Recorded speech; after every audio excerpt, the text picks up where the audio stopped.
Every morning you should wake up with purpose. If you have lost if you don't know why you woke up that morning. So you had cool auntie. What drives me the most to this is regret. So yeah, imagine you're 120 and you are on your deathbed, and then somebody will ask you, "What do you regret?" And the least things that come to your mind, the better. Or let's say you're 80 and you start loving basketball and you say, I want to become the best. It's not possible.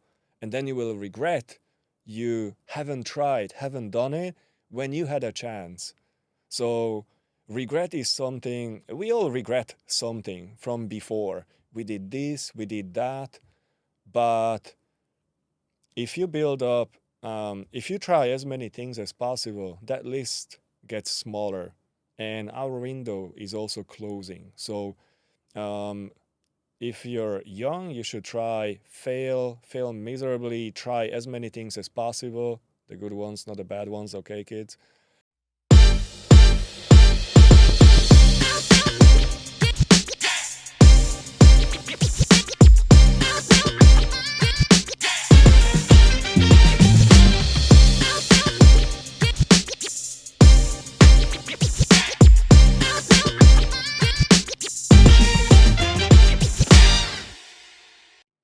Hello everyone, my name is Salma Noreen and today I have a very interesting guest. His name is Rob and Rob started his business journey since 2012. I know that many of you will be in college or universities because my most audience is like that age group now. We will be learning many things from Rob because he started from bakery and then now he is into AI and he jumped to the healthcare as well and he was into smart cities. Oh my God, he was in many things. So we will be learning more about him. Only he can tell us that how he shifted from one place to another. And also, it was not like he was only in Dubai or he was trying in his own country. He was changing the countries as well. So we will be just asking him that how he moved from country to country and how he was successful in the different businesses. Like for example, his one bakery was up to 10 million uh, followers. So we will be knowing more about his journey from him. So welcome my guest, Rob. Hey, Salma, how's it going? Thanks for the invite. Yeah, very happy to be here. And yeah, seeing also the Creators HQ and your podcast. Thank you so much. So Rob, can you share more about you with my audience that who is Rob? Right. I'm asking myself the same question every single morning. Yeah. Basically, I started studying IT in Dublin, Ireland. I'm Austrian Slovakian, but I was on the way to Canada with my girlfriend from at the time and had a stopover in Ireland. And we really liked it, so we stayed. I started studying in Dublin Business School. I started with IT, but after year one, I found that IT isn't really my thing, and I started liking finance more. Was planning on to become a hedge fund manager, and um, then finished. Yeah, started studying finance. Changed after year one. Started studying finance and investment. And while I was in college, I tried to set up an entrepreneurship society because I was quite interested in entrepreneurship. Didn't really like the idea of a 9 to 5 job. Um, yeah, unfortunately, I didn't really know that being an entrepreneur, it's way worse. It's very good to have a 9 to 5. You have, It's 24/7. yeah, it's 24/7, exactly. So, yeah. So I tried to create an entrepreneurship society, and there was when I reached out to the management of the university, they told me there is another guy who's trying to do the same. So why don't you guys meet up and yeah, do it. Yeah, and that's where I met my business partner. And in the meantime, I started importing bakery products from Europe. I call it Europe, even though Ireland is in Europe, but it's an island. So from mainland Europe, started importing pastries because back then the bakery products and pastries were not that great, were quite of poor quality. Was toast bread and these type of things, very very old. And in Europe, we have such a massive selection of breads. Germany, for example, has the highest variety of breads in the world. Very few people know that. I also didn't know. Um, but yeah, so we joined forces, and he joined the company, the wholesale distribution, and really like the pastries. We both like food, and even though I'm more of a tech guy, I'm really nerdy. Um, and food, I would burn tea. But this was more about business where I was importing frozen bakery products from Europe and reselling them in Dublin, where I was based and where I was studying. And that basically how the whole thing started. So that was my first business. Later on, we expanded nationwide in Ireland with the distribution, expanded into the UK as well, and opened our first retail unit. It was actually the clientele who told us that why don't you guys have such a variety of breads that was really good quality, really tasty, was selling like hotcakes. And so why don't you guys open a bakery? So in city center, right beside our college, we opened our first unit. This was in 2014. It was also Ireland's first Bitcoin bakery. Yes, I was really into tech. Like I mentioned, the bakery aspect was just something nice since we all like food. And yeah, also the story how it came about is really funny because 2014 nobody really knew what is Bitcoin. Um, was basically nerds who knew what is Bitcoin and blockchain. Wasn't as big as it's now. And um, during that time, we had an advisor. He brought the Xbox to Ireland and later on exited his company.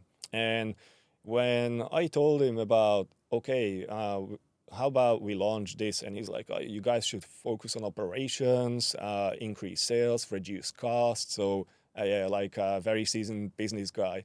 And he just thought that this is, yeah, screwing around, wasting our time. And so it didn't really happen until one rainy day. There was the director for fraud for the Irish Central Bank, Peter. He came in to the bakery because it was raining, so he was just uh, he was seeking shelter and started chatting to us. Me and my business partner were in the bakery because we just literally opened. We were a month open, and he started talking to us. And I told him about the idea. I didn't know who he is. Um, and then he said, "Oh wow, okay.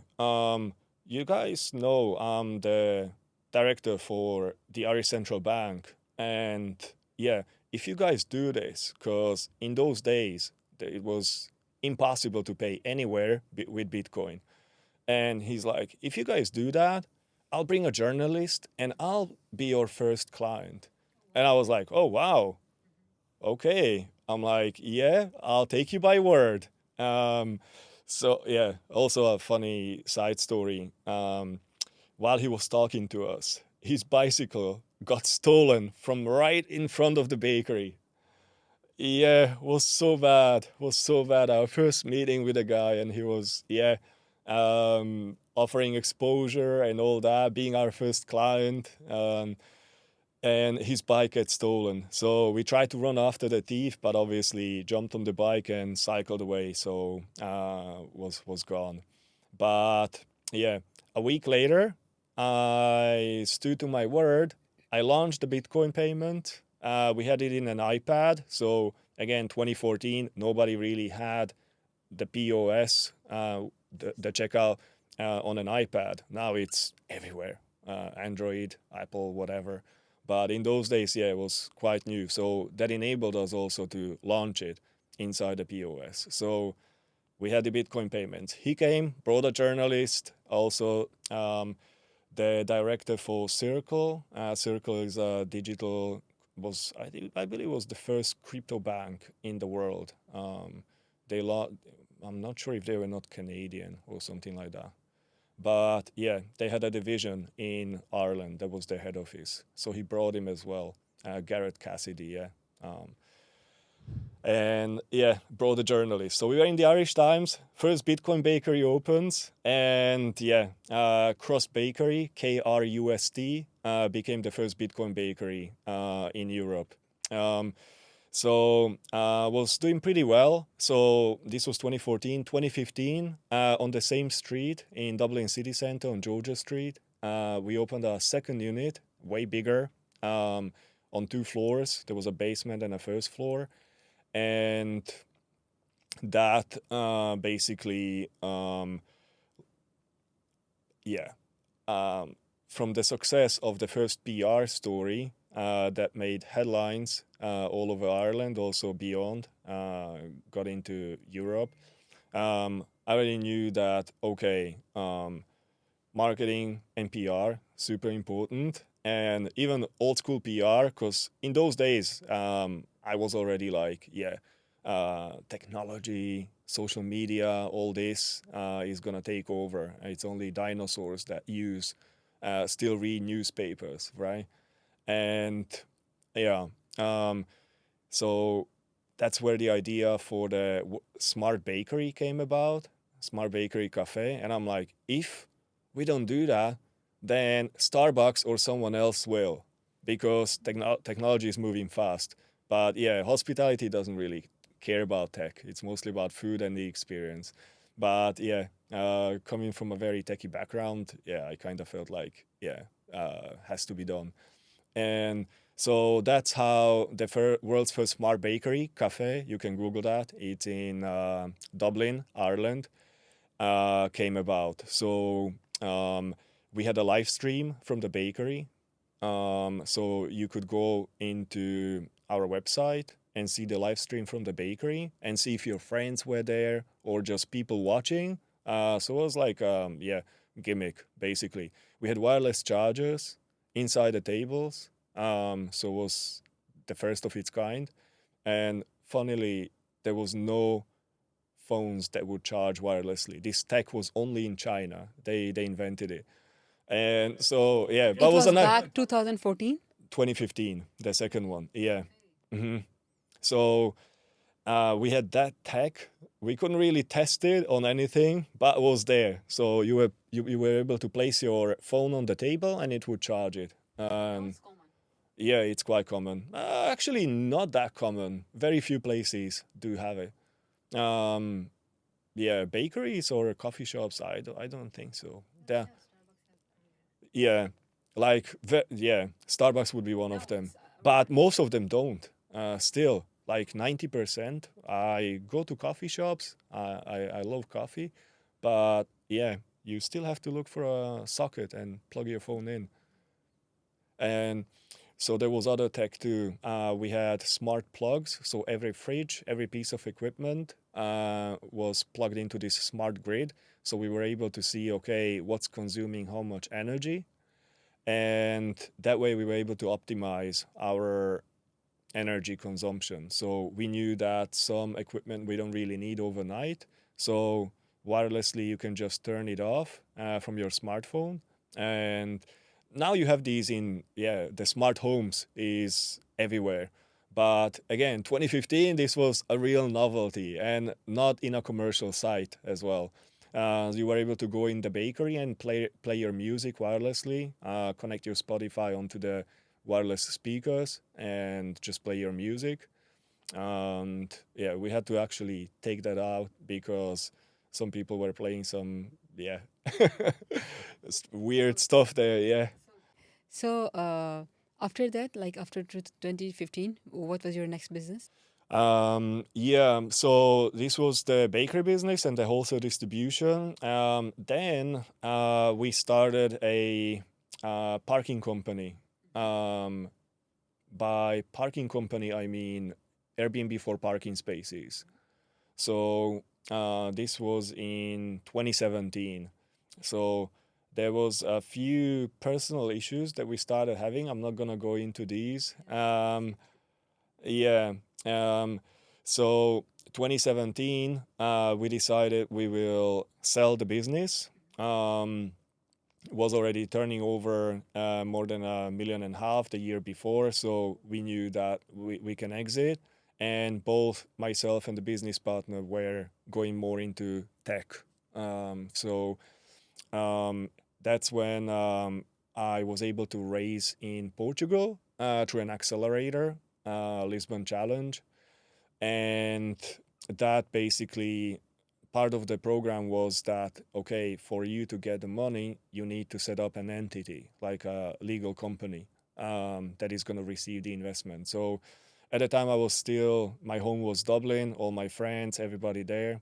So yeah, but of course, Lisbon was nice, sunny weather, amazing beaches, and yeah, great country. Um, so we set up the entity over there, and we also saw before during the accelerator the business environment, because obviously it's the main language is not English, but Portugal felt like you're in Scandinavia because most people, even the older ones, were able to speak English, and this was quite surprising because, yeah, in those days you went to Spain or any other country, not everywhere you get away with English, so you have to speak the local lingo. And so we moved the head office from Dublin to Lisbon, and 2018 we launched Portugal's first Airbnb for parking spaces. So made again the news. I already knew that media, whatever is in the media, is the ultimate truth. So and I knew that this is gonna basically send the engagement our way. So yeah, it was fairly cool. Um, where we got press, we were able to attack bigger corporations as partners. So Airbnb for parking spaces, it's literally in its name. So if you, Salma, have a free parking spot that you don't use, let's say you don't have a car, you put it on the platform and let other people book it. So that you can make extra money. And if they need a parking spot, because there's a shortage across the world, every country has problems with finding parking spaces. So yeah, this was basically the main idea behind it. So same as Airbnb, but with parking spaces instead of apartments. That's amazing. So after that, And yeah, after that in 2019, what's your age? You experienced a lot. yeah, well, I'm 38. Yeah. Just 38, and you experienced a lot. Well, How yeah. many countries you visit already now? Hmm? How many countries you visit already for the business purposes? For the business purposes. Wow. Yeah, that was Ireland, Portugal, Brazil, Italy, um, Austria, Slovakia. So for business purpose, Germany, Hungary. Yeah, a good couple. Yeah, Dubai, the Emirates. So yeah, a good few. We try to expand into Hong Kong as well. Yeah, yeah. And other in general, how many countries you visit? Probably over a 50. Wow, Yeah. that's amazing. And you are just 38. Really? That's amazing. So, how was your experience? Like you were techie and you like to be techie, but you just choose a totally different business. Like you're not into food at all. You are not a good cook, as you said that you. I would burn tea. I would burn tea. Yeah. So you can't even prepare a tea. So How you just choose the bakery then? It just came about because one of my friends told me about these Hungarian pastries. So that was the very first product, and I knew the bread in Ireland was of very poor quality. So there was a gap in the market. So it was literally just that. There was a gap, and I knew I was able to fill it. So I applied for a wholesale license because this company in Hungary was called Fornetti. And a little did I know until I heard of it that at the time, 2012, that was the second largest franchise in the world after Subway. Subway had 11,000 units, and Fornetti had 9,000, something like that. But they were mostly around Central and Eastern Europe. So, yeah, in Western Europe, people never really heard of it. So, yeah. That's amazing. So, as you mentioned that in your first, while you were just starting your first business, and it was not like something you know about the itty of this one. Okay, so you were dependent on the people actually, and this was just your idea. So, how you managed studies plus the business because you were a student that time, and how you manage the investment for the business and how you manage the team. Like there are many questions I can ask so many questions about this because how a student can do these things, and then you were in the different country, not your own country. So student has some limitation to do business, yeah, in other countries because you are on student visa. So you are not like full time. So as a European, I was as if I was home. So yeah, within the European Union, if you travel from one country to the other, you just register in the tax office, and boom, off you go. You can work, study, do whatever you want. You can treat it as your home, and yeah. So how you funded your startup because you were a student? So your parents help or some family member? No, they did not. When I left home, I sold my BMW. I saved up money and yeah, had some summer jobs when I was in high school. So I saved up cash and was able to get that. A lot of people thought that that was also from my parents, but no, it wasn't. Was So it means that BMW was not from your parents; it was from you. Yeah, this was back home. So after I moved to Ireland, I had to pay for college. Was my own money. So basically, after I sold the BMW, I had money, and I used it for to pay my first year in the college. And the company, the wholesale distribution, didn't start in the first year of college. And while I was in college, I had a part-time job as well. So um, You're human, yeah, not robot. How you manage part-time job and business and the studies as well? so the business only came after, and I had a girlfriend, which is another job. Yeah. And like I mentioned, I had still some money left over from the car, and that I used for paying for the university the first year. And later on, I was able to save as I was having the part-time job. So yeah, it was just good money, cash flow management, if I can say so. So the company was bootstrapped in the beginning. So the orders that I was placing were very small, and yeah, I also was able to negotiate with my first clients. So they pay within 14 days, not 30 days, because normally in Europe they all pay on the invoice. So it was a B2B business. But the upfront costs were basically paying for frozen transport because this was an island. Ireland is an island. So it comes over by boat, and it's frozen. It's a frozen container. So you need a frozen warehouse. So all these logistics I had to set up myself, basically. Yeah, that's what my point was that you choose the business. It was not online; it was offline. So yeah, there are so many costs involved, like where to place them, and then it's because you need the frozen one, so that's costly. Like normal one is just less costly, and then you must need space to just keep them, and you need to pay the fare of boat to bring them, and you need to just finish the inventory within the timeline because they will get expired if you will not. They were frozen. This was the cool part. It's the most gentle way to preserve, because obviously you can use preservatives, but it's nasty. It's not good for your health.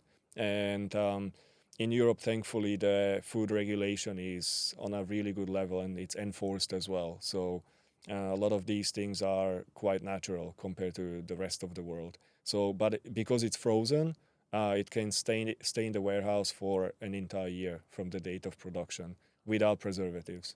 So I had an exact year to sell everything. Hmm. But the quantities were small, so it was like 1, 2 pallets. Once one pallet was sold, the other one was already being ordered, and later on you just reinvest the cash flow. I still had a part-time job, so I didn't need money from the company, and whatever money the company made was always reinvested. Oh, that's amazing. So now my question is, this is very tricky because this is really important for me and my audience as well, that how you find the gap, because the biggest challenge is that finding a gap to fill, and that's how you can make your startup, like really win. It's about overall. It's about overall, not like 2012, but overall till now, till date. How you find, like, you are moving to countries. So I think moving in other countries itself a challenge. Yeah. Yeah, actually, moving to another country helps you if you're an immigrant or expat, whatever you call it. It's always the same thing, just different labels. But you move to a different country, you're new there. So you see the things that don't add up because local people, they're blind to it. It's like when you join a new company, you are able to fix the things or see the things that aren't really right, but other people already accepted it as the ultimate truth. So it's the same with you coming to a new country. This is why um, immigrants, we take the US, it's one of the most successful countries in the world, and it was all achieved through immigration. Um, if you look at the stats at the US, because that's basically run like a company, and the UAE is also run like a company. Um, so this is why they're able to grow as fast and being so successful. And they embrace immigration. Of course, now we have a lot of this rhetoric in some countries, but it's still just a very small minority that talk about it. But statistics prove it that immigrants create jobs, create innovation, and all that because they see things in a different way, from a different perspective. I strongly agree with you, and we can understand this in a simple language. Like, for example, if you and me are sitting here, okay, whatever the fragrance of this room is, we will not feel because we are here for a long time. And also, if there is dust, we will just not notice dust because we are a long time here. And someone just enter now, they will notice all the mistakes, all the points. Okay, this is their this type of fragrance, this is the dust, or this is this. So they can fix because they just noticed, and because we are long time, we are used to this. So I understand this point, and I really agree with you on this point that yes, the new person will come and they will just see the problems and they can fix them. But again, there is a question that, like, for example, you and me are here, so we are familiar with this environment and we know that what to do, how to do, blah blah blah. But the new person, they don't know how to do things, or how to just like they're totally new, so they need to figure out that, or they need to just build that confidence to belong in that new environment, so that takes time. No, it's not hard. Not really, and depends very much on your personality, your upbringing. I didn't really have many entrepreneurs in the family as well. My dad was a petrochemical engineer. Um, my mom, she did different jobs. She worked for the film industry for a while. Then she worked as a kindergarten person working with kids because we were in that kindergarten, so she was able to spend time with us. Then she went into she worked as a secretary, and then later became a manager in a shopping mall. Yeah, basically, and yeah, so not really entrepreneurial. My auntie is the only entrepreneur in the family. From So you had cool auntie. yeah.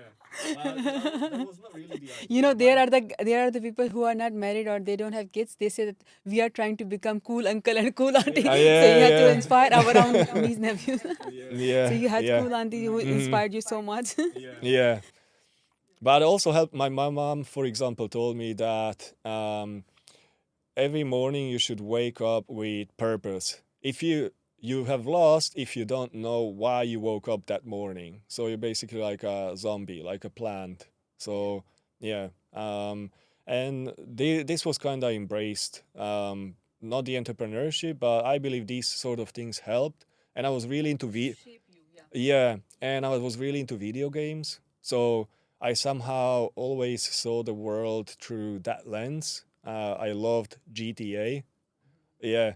Um, and also Sims. So you're basically like your own Sim, or you're the character in GTA, and you can do anything. And somehow, what I learned later after I moved to, for example, to Brazil or various places, I learned that the environment that you have helps a lot because you have the safety net, but that can be in any country. You have your family. Whatever can happen, you can always go back to the family if you're fortunate enough, or to someone that can help you if everything goes wrong. So if you have that, then you feel less of a risk to do anything. And even now, everything that I do can fail tomorrow. Um, and yeah, what then? I can still get a job. So the AI hasn't taken over all the jobs in the world. You can still get a job. So that's the worst case scenario. And um, what drives me the most to this is regret. So yeah, imagine you're 120 and you are on your deathbed. And then somebody will ask you, what do you regret? And the least things that come to your mind, the better. Or let's say you're 80 and you start loving basketball and you say, I want to become the best. It's not possible. And then you will regret you haven't tried, haven't done it when you had a chance. So, regret is something, we all regret something from before. We did this, we did that. But if you build up, if you try as many things as possible, that list gets smaller and our window is also closing. So, um, if you're young, you should try, fail miserably, try as many things as possible. The good ones, not the bad ones, okay, kids? Um, So, because later it will not be possible. Let's say you have a family or a sick parent, whatever, your chances are getting smaller as we get older. So, gotta try it all or regret later. And the regret is, yeah, you will never get back the time that you have when you had the time. Yeah, you're 100% right. And I actually, in this age, in my this age, I will not be telling my age. But in this age, I just, when I will look back for 10 years back or 15 years back, I'm talking this about for the girls that, that time I used to think that maybe I will not look good in this dress. Maybe that dress will not look good on me. I should not go there. I should not meet these people, or blah, blah, blah. I was putting so many limitations on me. And today I have regret that I was young. I was beautiful. So I should try all the dresses I liked. Okay, but now in this age, I'm trying everything. Whatever I like, I do it. Because even some people like or not, this is their problem, not my problem. Because when I will be 80 or 102, maybe I would not be able to try many things on me. So, the girls, whatever dress you like, just buy it, try it, and you are pretty. The way you are pretty. You don't need validation from anyone. Yeah. Yeah. So, and another thing I feel that people should travel. Like, I'm just so impressed that you already went to 50 plus countries and you experienced cultures, you met people. how was it like meeting the new people, making new friends from different culture, different skin? So how was it for you? For me, it was amazing. I'm not really scared. I was very shy as a kid, but somehow after I moved to Ireland, I I stopped being shy. So I overcame that. And since then, because you also have, it changes your chemistry, your brain chemistry when you move to another place. Um, my native language wasn't English, so it was a bit challenging joining the university. I wasn't really sure I'll be able to do that. Um, but I'm like, yeah, I'll just do it. I'll do my best. If I fail, I fail. So yeah, and I did actually pretty well. I did better than in my native language when I was in high school or primary school, which is yeah quite interesting. Um, and I think also the level of the university was a bit lower than on mainland. We were joking about it. It's like a lot of Europeans when they go study in the US, in many of the universities, they say it's so easy for them because the level there is a little bit lower. Well, depends probably on yeah, also the style, how they teach, and all these sort of things. But yeah, um, so I was not really shy. I was now the opposite of what I was before. So I had to rewire myself, and I literally forced myself to be this way. And now this is my new personality. I will never be shy again because yeah, the more people I talk to, the more people I get to know, and yeah, it opens doors. It's the I think it was the most life changing decision that I made to stop being shy, basically. And it basically opened everything that I experienced after. So when I moved to new countries, amazing. Don't speak the language. I moved to Brazil. I lived there altogether a year and a half. In many places they didn't speak English, but I was able to get around and was great. I was able to do business in that country, and of course I had help, but I had to arrange the things in a way that I get that help because once you arrive somewhere, you're not gonna do it alone. So you get people, you get support always. So and for that, you need to be able to talk to people. For that, you need to get out of your comfort zone and, yeah, be welcoming to whoever comes into your life. The good ones, the good people. Yeah. Yeah.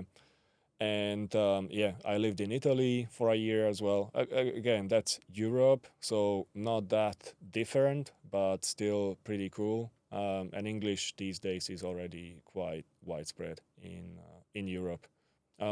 Lived a month and a half in Morocco. Was not now I nearly said last year, but yeah, it was already now in 2026. So in 2024. So that was also a great experience. Lived a month in Marrakesh, and yeah, most people speak English. Not everybody, but yeah, still a great place, amazing, very friendly people, and I like. I didn't do any business there, although maybe with my current startup, I met a few organizations. I walked into a hospital. They actually, yeah, I thought I'm just like in Europe or Brazil or wherever. Um, I was recording there and they told me, no, I have to delete that. I was nearly kicked out of the hospital. But yeah, um, I was friendly enough, smiling. They saw I was not really trying yeah, do anything bad. And then I said, oh, can I meet the director of the hospital? And they took me to the director of the hospital. So yeah, it was pretty cool. Um, so yeah, this is the cool part of traveling and when you experience other countries because we're all the same. Everybody is most people are friendly, most people are willing to help, and yeah, we have this great thing called humanity. So it's very cool.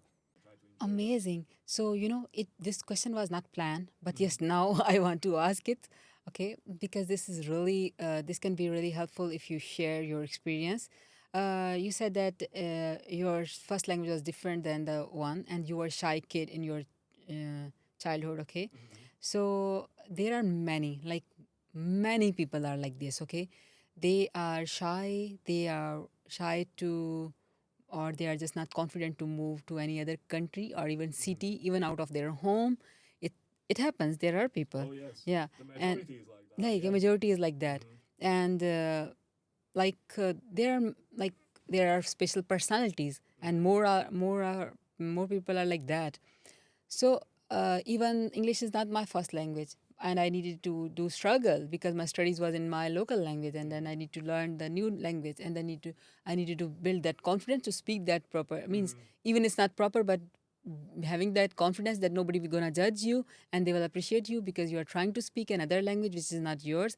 This is a different thing. So but I did it for over years. Okay, so now from you I have a question, that as your previous personality was, how you just overcome that all stuff and how you change your personality, how you become a person who can go anywhere, and how you managed the that, because okay, everything can be managed or will be managed somehow, we don't know how, but it is always happening. Okay, but how to have that confidence that it's okay, you will manage in the new country with the new people.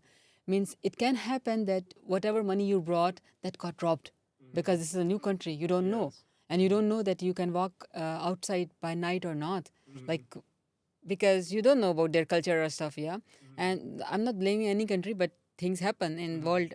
We see that there are good and bad people, so you can meet a very nice guy and they can be scam. They can do something with you, and then you can end up on zero, and you are in a different country. You don't have money to go back even, or things can happen with you.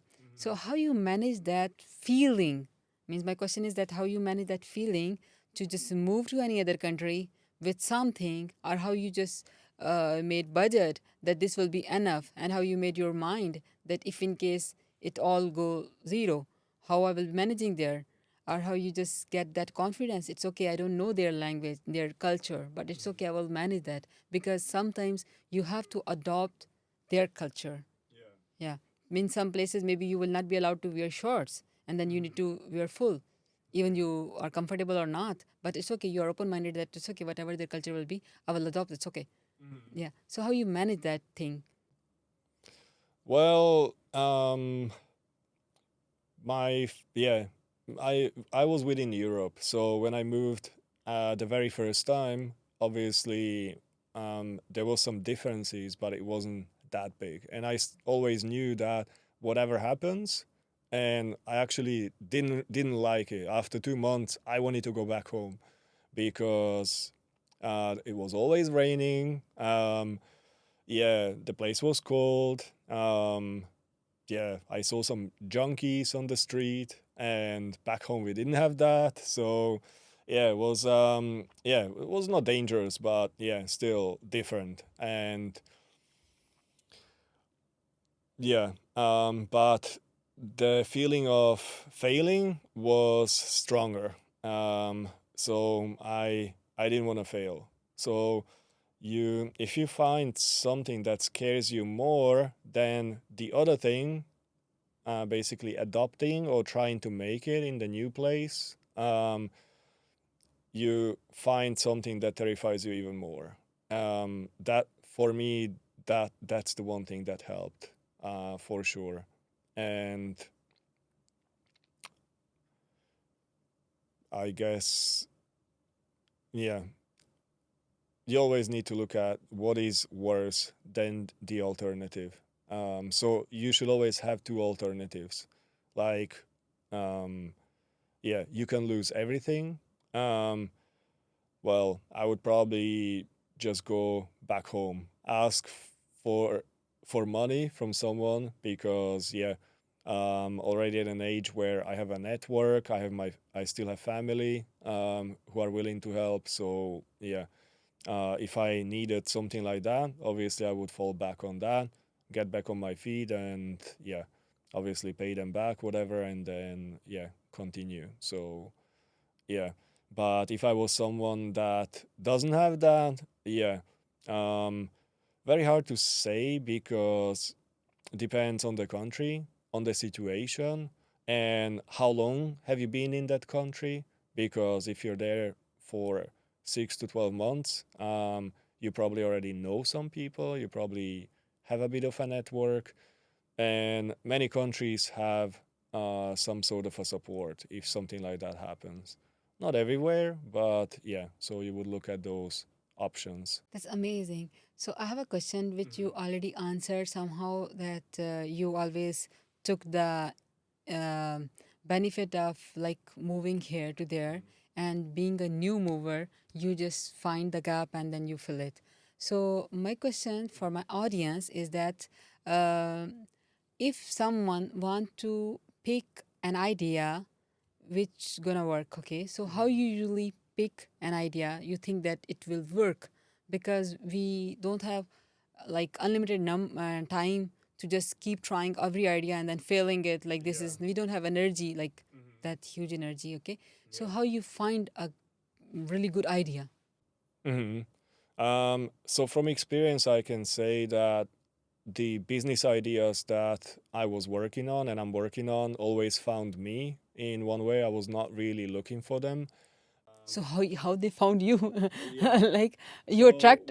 Yeah, one example is Apollo Medica. So I was in Italy due to my bakery business there, and I met my current business partner who was doing his final year in Sapienza, the university in Rome, and he's a physiotherapist. And he told me about his problem. It's a Portuguese guy, but he was doing his final year there and also the practice in the university hospital. And he told me about his problem that he couldn't really help his patients while they were outside the clinic. So, and then he explained the problem, and he's like, yeah, he tried to develop this piece of hardware previously, and I'm like, interesting, okay, but yeah, I wanted to know more. And then when he described it, I'm like, oh, Wesley, that's his name. I'm like, there's no way in 2024 there is no such a thing on the market. So I went on to research it, and yeah, there really wasn't. And I'm like, wow, um, this is massive. I'm like, this is a great business idea because whoever develops it will access a huge market in musculoskeletal orthopedic rehabilitation. And I knew everything as a patient from before because I had a very bad car accident before moving to Ireland. I was 5 days in coma and 2 months in the hospital and 2 months in rehab in a rehabilitation center. So yeah, I knew that there is no technology that people are using. And after he told me this, I'm like, okay, Wes, let's build this into a company. So I further had to validate it as well. So went to clinics once I went back to Lisbon, interviewed clinics if they use any sort of tech. There was no tech. I'm like, okay, this industry is still in the stone age. Amazing. So great opportunity. I knew everything as a patient, and my business partner is a physiotherapist that can't feel can't fix his problem unless he will have this device that monitors the patient while they do their home exercising, and then he can, based on that data, he can make better decisions. And also patients at home don't really know if they do the exercises correctly, and the whole industry is based on self-reporting. So let's say you had a knee surgery, the surgeon sends you to the clinic and makes an assessment, does some exercises with you in the clinic, and then sends you home. At home, you're supposed to do some exercises that he shows you in the clinic, and a week later you come back to the clinic. And during that period, you're supposed to do the home exercises. Then once you're back, they will ask, "Okay, John, so how do you feel?" Where did you have problems? Oh, there was a pain. It's all very based on feelings. So um, there is no data between what happens in the clinic and what happens in the patient's home. So we are trying to close that gap and help the patient while they're at home, give them something that is the Apollo wearable with AI, and it warns the patient if they're about to get injured. It tells them if they do the exercises correctly. So their need is fixed. So if I would describe it for you as a regular person, it's like Whoop for physiotherapy, for rehabilitation. But it also tells you it's not just a gadget, it's a medical device, so it will also warn you when you do the exercise incorrectly. So, yeah, and the physiotherapist, the clinician, will have, for the first time in their lives, data about what happened outside the clinic. So we close the gap. And this is a no-brainer. After I did some businesses in the past, of course I see, yes, there is a huge need to do that. Now with all the AI will need data to make improvements on human life. So we create the data. That's amazing. Okay, one more question about your personality and about your experience. And Salma, so also for your audience, so the easiest way to find an idea, if the ideas don't come to you or are not that obvious, because Because we are not lucky, they are like you. like that, and I understand it. Just find something that is very hard for you to do, or you join a company and you see that inside a company something is very hard to do, and try to do it better. Try to fix it. Try to fix it with technology. First, something manual, but these days you can literally build solutions with lovable Claude code. You have so many AIs, yeah, and you can build a very simple prototype and just find something that is very annoying, very hard to do inside your company or someone's company or in general in life, and then test it out. Fail fast because, yeah, like you said, not everybody has time and these sort of things. Fail fast, iterate, and then just either move on to the next or try to develop it into something meaningful. Just find something that bothers you, that is annoying for you to do inside your job, and look, try to Google if there is a solution for it. If there isn't, You are the solution then. you found the problem. Yeah, yeah. So amazing. Yeah, you're right. And because you're just 38, so maybe you can just see your parents or your aunt or other oldies life that they had more time than us. Their days were slower. Their Yeah, their months and years were slower. Our years are as fast as month. Our weeks are as like fast as day. So our life is getting really means it's finishing really fast. So we have very limited time. So failing earlier is really good. It's not bad at all, guys. And okay, I have a question. Uh, because we can't be 100 means everything, we can't into everything. So the way you built solution for healthcare, the way you choose the bakery, or the way you choose the like parking slot thing, each time you needed people. So my question is that okay, your personality is very charming and you are very lucky person and you attract the ideas, but how you attract the people? Because people has moods, people has their own mindset, they have their own personalities. So how you attract right people to build team, because you must need team in all your businesses, as you shared your story. So I noticed that the not any business of yours can be done alone. You had partners, you had employees, you had people. For many things you did work with people. So how you find right people? Honestly, the answer is you can't. You don't. Um, This answer I can believe because we don't. So how you did? Yeah, you don't. How you did it? I had quite a few business partners.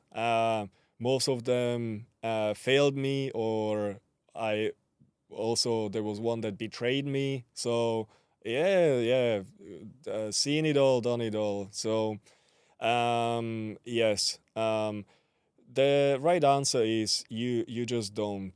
You have to try it, and the person will show their true colors, as we say, only after a couple of weeks, couple of months, and sometimes it's even after a few years.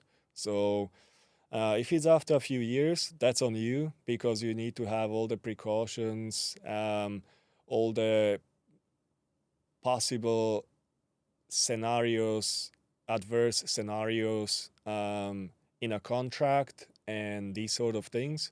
But if it's after a few days, weeks, the thing is you can't control people.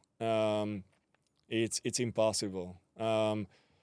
If you already had employees, most employers will tell you, I wish my employees were robots because you become a babysitter, and sometimes you become a babysitter even for your partners, um, which is not great. Not great. So many times you go into the business, everybody's super excited, but a couple of weeks later, yeah, the problems start coming to surface. So you just have to give it a chance. So try to hope for the best, prepare for the worst, and yeah, if it's your first business, um, yeah, it's a lottery. So you can't even prepare for the worst because you don't really know how. So you just have to go with it, and that's it. And many times, yeah, the younger you are, the less experience you obviously have with people.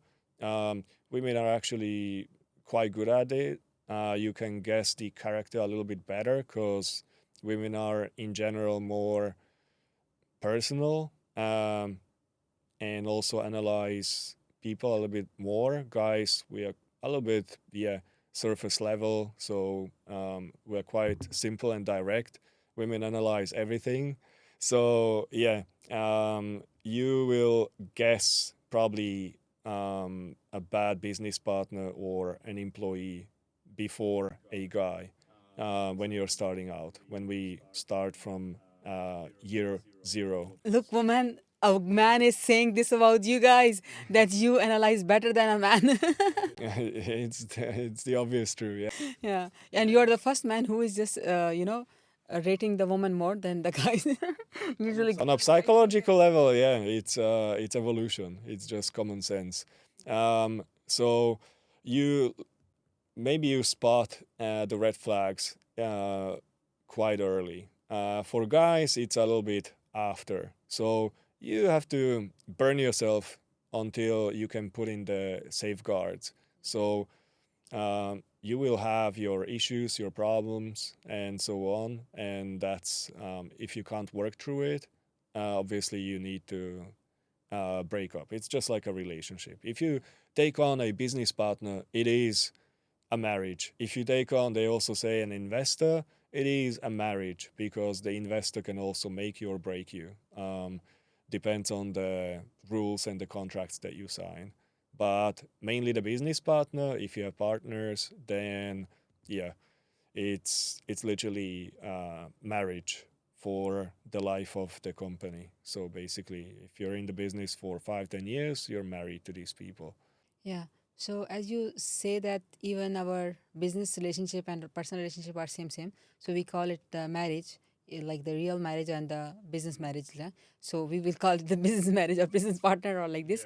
So my question is that how to protect your idea, because idea is the one thing that you choose or you found like with your own energy or without with your own research sector. Okay. So but you need people, like you need investor, you need the developer, maybe if you are not techie, you need the marketing guys, because you need them. Without them you can't do this. Okay.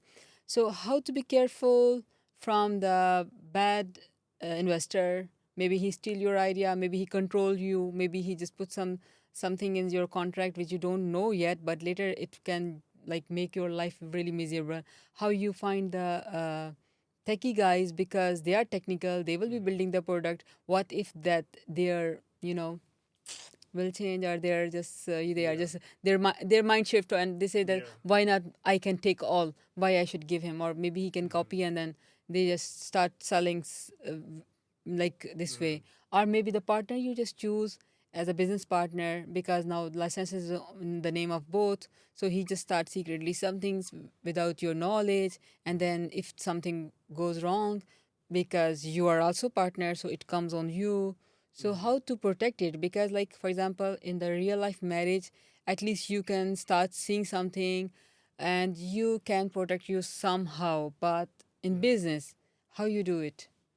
First of all, an idea is always just an idea. Without execution, the idea is literally just a dream. So we all have ideas, and yeah, a lot of people that never done anything and had an idea or have an idea, they're like, oh wow, I'm not gonna tell this idea to nobody because they might steal the idea. I'm like, dude, they, everybody is full of ideas. Everybody is full of ideas. My mom has ideas. So, but are these ideas a real threat? Is it reality? No, it's not. Until you put years behind it, years of work and money. So ideas are overrated, and it's mostly people that talk about it or are uber protective are people that never built anything. So from that regard, yeah, an idea is an idea. How you protect yourself from a bad business partner is have agreements since the start. Doesn't have to be anything complicated.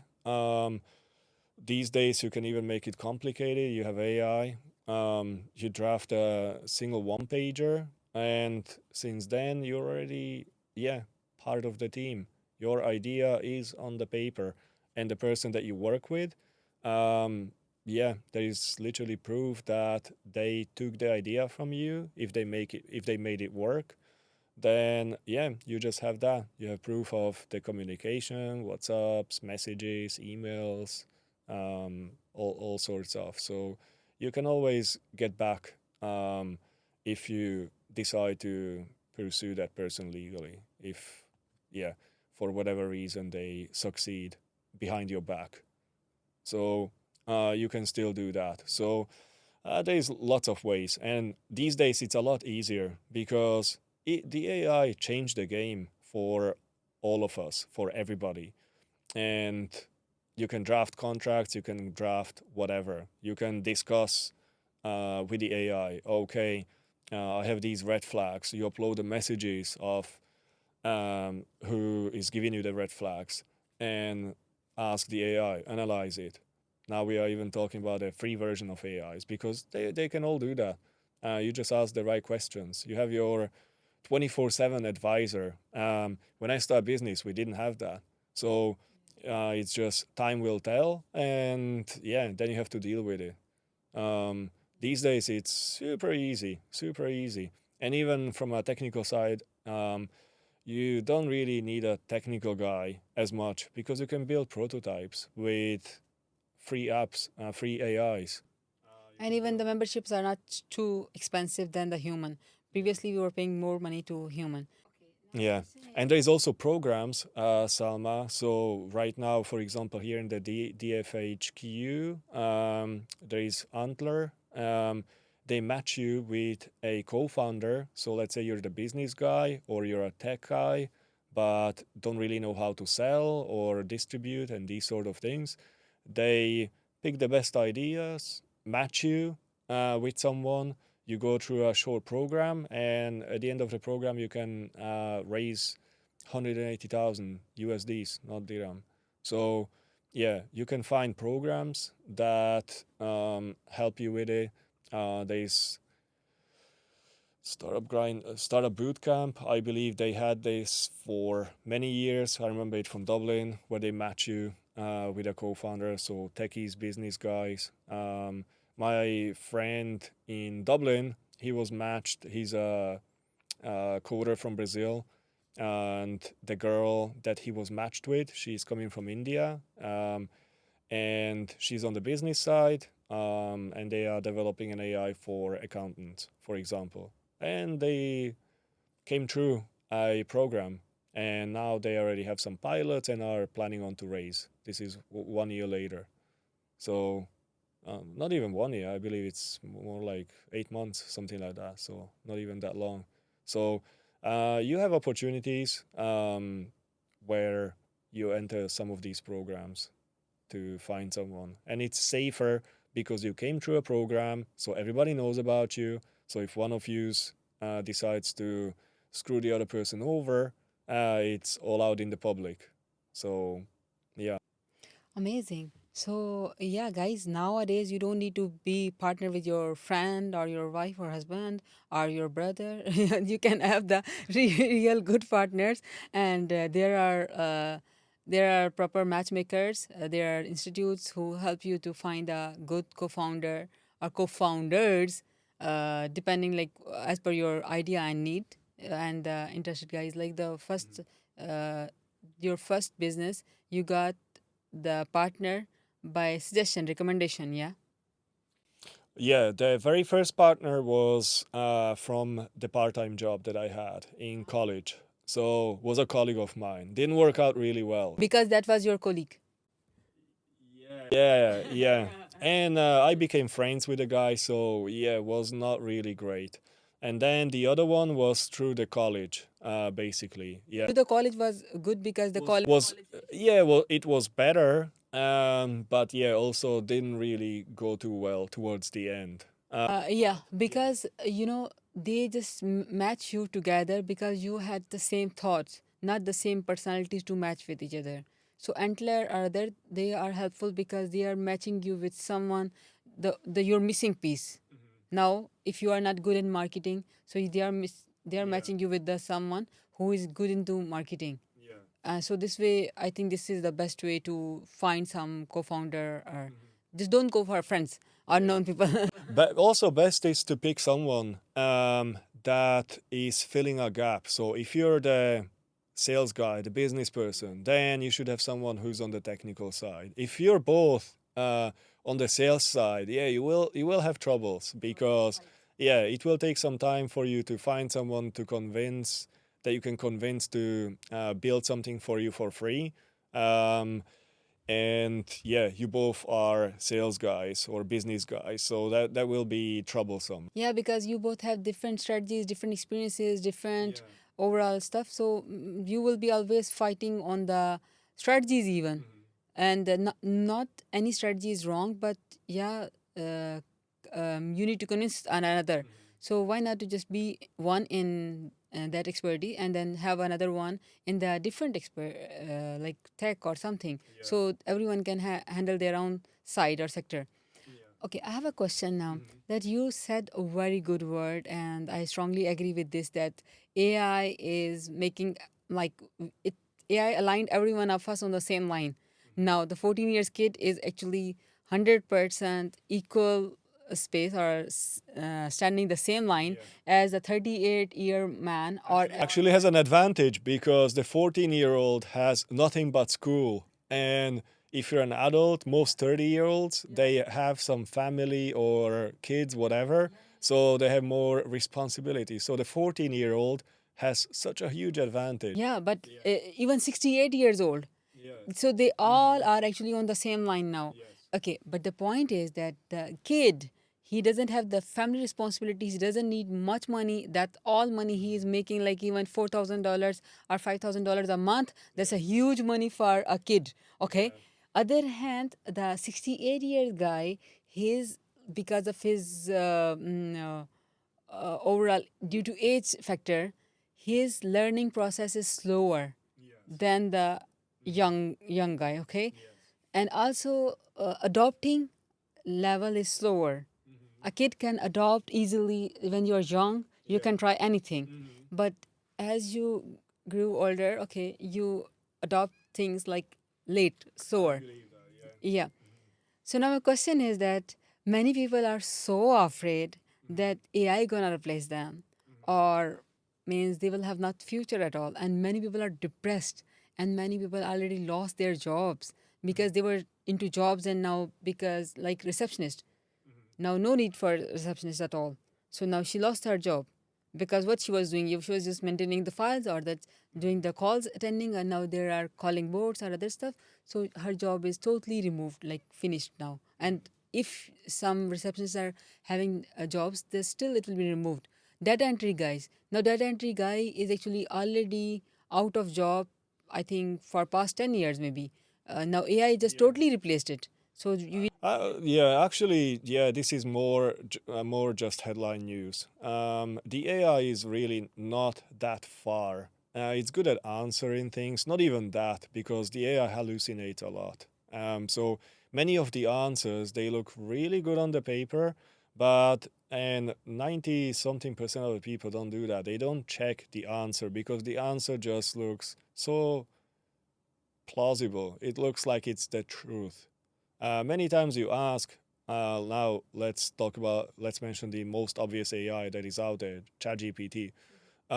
You ask it something, and then it gives you an answer, and you say, oh no, that's actually not true. And the AI will say, ah, sorry, and it will rephrase and give you another yeah, but Just there try are, it out. but yeah, but there are ways to make it like real. Like Yeah. just tell it that don't be kind or don't be like over Yeah. sugar, like Of course, but sugar most coated. people Yeah, don't no, use it that no. My way. question is Yeah. that, like for example, the writer, previously writer has a job, okay, normal article writer. But then we saw that there was SEO article writing was required, and then we saw that no, now not SEO writer or not that writer. We need a writer like copywriter type guy who can actually write the word in a very fancy way so people can get engaged. Engagement was a tool, okay. So now AI actually replaced all of three, all of them. So the guy or girl who was just writer, they don't have now scope, they have to change themselves. So there is a guy accountant. So accountant, like, okay, if we will not be adopting that technology, for sure we will be replaced. Yeah, the people who are at threat are the ones that don't use AI. The people who still do their jobs, whether you're a receptionist, you're this or that, an accountant, if you use AI, you for the next 5 years you still will have a job, for sure, because you just become way more efficient. Um, Same for doctors. So I'm in the medical field. A lot of doctors are panicking because, yeah, they're afraid the AI will take over their jobs. But yeah, there is the threat of some will be replaced, and they are the ones that don't use the AI or trying to stop the AI. But yeah, doctors will still be there. They will still be validating even in 5 years' time. In already now, what's the Unity robots or what is it called? There was a robot that performed surgery and did it pretty well. That doesn't mean that surgeons will be out of jobs. No, uh, the surgeons will be still there overlooking many surgeries, even in 5 years' time, and it will take quite a bit of time until the AI is really so safe that it doesn't need human oversight. So we are still very far from that. We are still very Yeah, but I think that if we summarize your opinion and my opinion, then everyone, okay, you can take your time and you can be go with your slow pace, but you need to adopt the new technology, and you need to shift to that one. Just don't stick to the old version of you or the old technology, because that's outdated. If we are changing our phones regularly, if we are changing our laptops regularly, if we are changing our dresses regularly, if we are adopting new fashion regularly, so why not to adopt the new technology? Else you will be for sure replaced. I think this will be the best advice for everyone, that in whatever field you are, you need to just check that how AI can be helpful for you and how you can advance yourself. Because if you will not change yourself, or you will be still stick to the studies which you did 20 years ago, 30 years ago, or maybe 15 years ago, so that will not work. or the strategies you were using that time, that will not work maybe, yeah? Like even we already had a demo before AI. We had a demo. Nature gave us demo of Corona, so we all got locked down. So it shifted us from the offline life to online life. I remember that time I was a trainer. So my like my management gave me a chance, or they gave us option that you will still be paid. They will keep selling, giving us salary, but it's our choice to shift to online trainer or just take off until the corona is there. And nobody knew that till when we are just locked. Okay. Yeah, remember that we had no idea that till when lockdown will be finished. There was lockdown. Yeah, so we couldn't go to university and we couldn't teach people. Yeah, but I took the challenge and I said that I will be converting into the online trainer. So there were challenges, like you are in standing in the class, engagement is different. Now you need to just learn that how to be an online trainer, and the student or number of students will be more. If you were previously teaching 30 people at a time, now you have to do for 300 people. And also you need to go for the Zoom, or you need to just check that how you will be live on multiple class groups. So it was challenging, but there were people. I remember that if you, for example, you are many 200 trainers and they gave you this option that you will be paid without doing work. So what you will choose? Mostly choose that, okay, we will be paid without work. There were, yeah, that there were few, they said, no, we want to work. And the money is the second thing for them. They wanted to learn, they wanted to adopt. Yeah. Also, another thing is that, yeah, once you accept that, okay, I just want to get the money, after a few weeks, because you think, oh, my life will be amazing, but no, it actually will be miserable because, yeah, you lose your purpose. And um, this is also one of the things that people are afraid, and world leaders are afraid, and a lot of the AI leaders, leaders of AI companies, that people lose their purpose, once the AI takes everything over. Because we never had so many humans without purpose. So a lot of the guys, successful guys, and yeah, guys, I mean men, women, once they retire, let's say they work until they are 80. Some go really that far, if they have their own business. So they work until they are 80, then they decide to retire because everybody's pushing them. Ah, you should retire. Then they retire. Within 3 to 5 years, they die because they lose their purpose. If they stayed in the job, maybe they would work until they are 90, 95, and because they still endure the stress of the business, they have a purpose, basically. This is the thing that I was telling you, that what my mom told me, that when you get up you should know why you got up, for that day. And if you don't know that, then you lose your purpose, you lose your, yeah, exactly, yeah. And there is a lot of studies of these people that once they retire, within a few years they die, because they just don't have anything to live for. And it doesn't mean that, okay, they have grandchildren, this and that is not enough, but they don't have the challenge in their lives. And strangely enough, we humans need that. We need the suffering. There was, the Matrix, the movie. I'm less into movies, means I don't watch movies mostly. Yeah, but you can tell me. Yeah, so the Matrix, was basically the first version of the Matrix, that the AI built, and where they locked in the humans, was some sort of a utopia where everybody had everything. And then the system collapsed.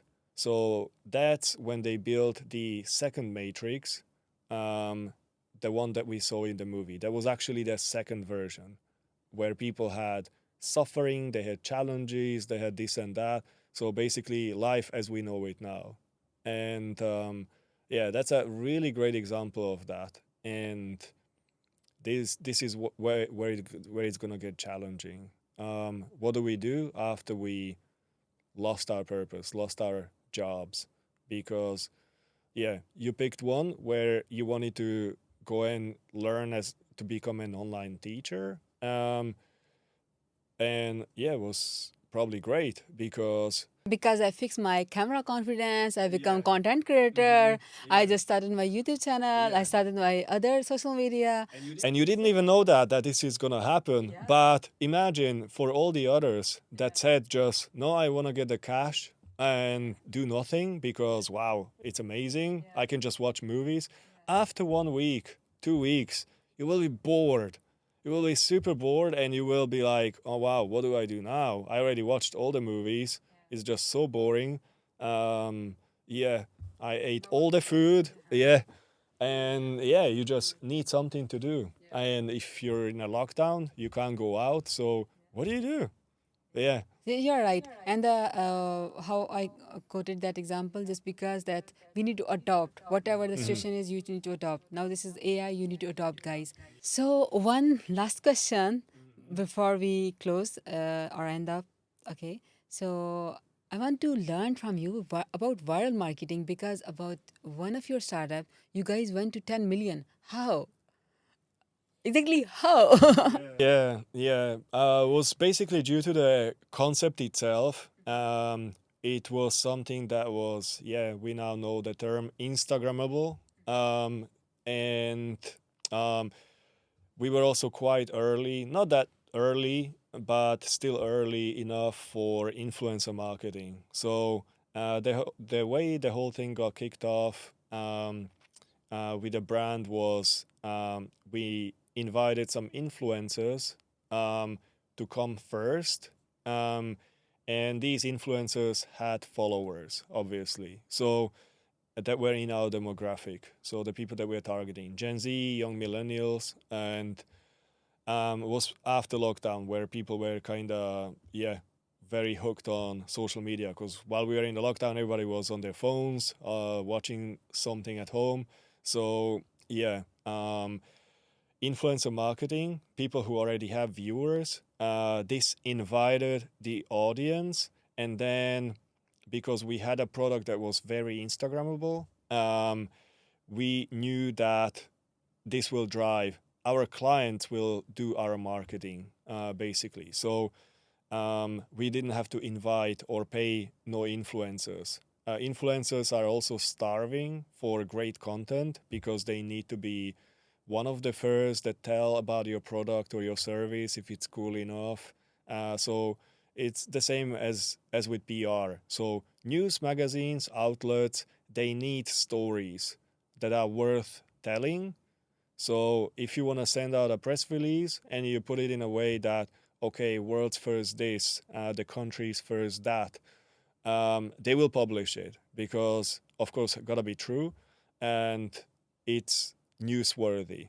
It's the same for your product. So, and on the social media level. So everybody's starving for great news, for cool news, because they want to be the ones that tell the story.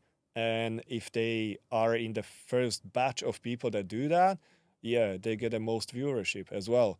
And you, with your new product and service, you also want your story to be told or the product, your product's services story to be told.